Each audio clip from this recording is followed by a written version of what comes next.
Hey fellow Dashers, it's Dean here with a short video on a change to the Doordash app that I want to let you guys know about, which you may already have noticed.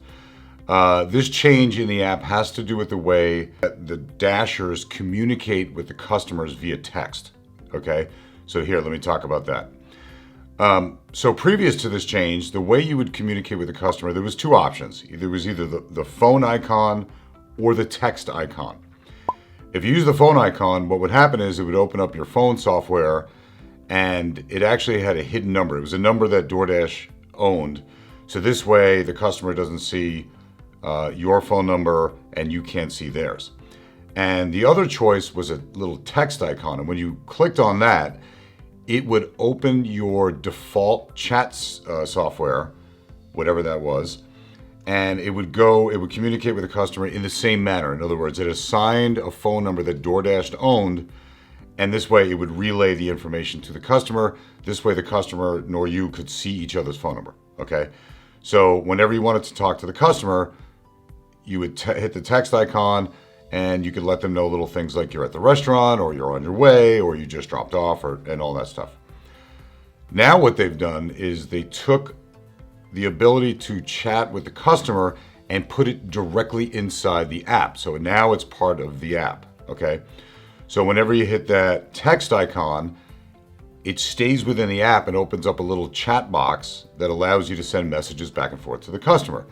So for all intents and purposes, the function is the same, right? If they text you, you'll get a pop-up. It'll let you know that they had texted you.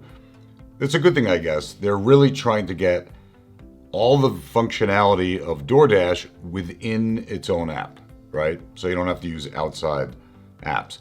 They did that with Google Maps, right? So now the mapping system is built in to Doordash, okay? Although you still have the option to use an outside app like Google or like Waze in case you use that mapping system. So the only thing that I noticed though over the last few days with this new update is that about 10% of the orders when you hit that text box actually takes you outside of the app and brings you to your own default chat system just like it used to do before. I'm guessing it does that for any kind of order where the order comes into the main restaurant system and then it gets transferred to Doordash, in which case the information for the customer doesn't translate into the app itself. Because for those customers, they're just placing the order, let's say on Subway. I'm not sure if that works that way. On Subway, and then Subway transfers the information over to Doordash. And if that's the case, then they're not going to have the app available for you to communicate in text. So that's why I think that they're still doing it the old way on about 10% of those orders, right? But in either case, everything works the same. You can access the chat system within the app. You know, they put it everywhere. So you can either have it, if you've already gotten the order assigned to you, you'll have the person's name with the chat box. And then while you're driving up to the point where you drop off. Now, once you complete the order, if you have something to say to the customer, but now the order's gone and you don't have the ability to text, if you look in several different places within the app, you will find a chat history, right?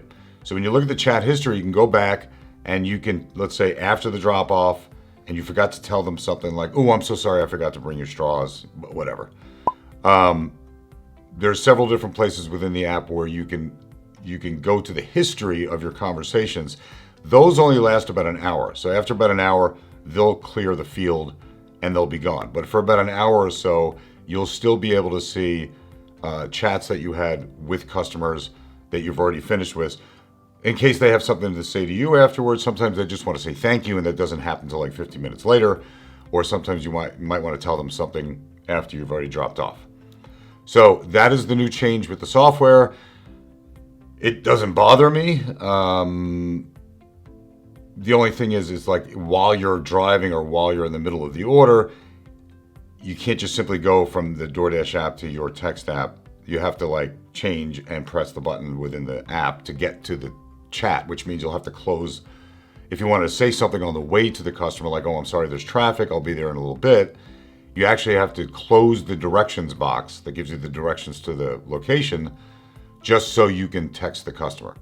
But all in all, it works just as good. Any kind of update where they simplify the functionality and keep it within the app is always a good thing. So hopefully you guys have recognized this already and you know how to work it. If you have any questions, certainly you can post some comments if you need me to answer any questions about that. I've been using it now for 4 days straight, about 25 hours with this new chat system, and it works fine. So, all right, guys, that's it for now. I will see you in the next video. Thumbs up, subscribe. Thank you. Talk to you later.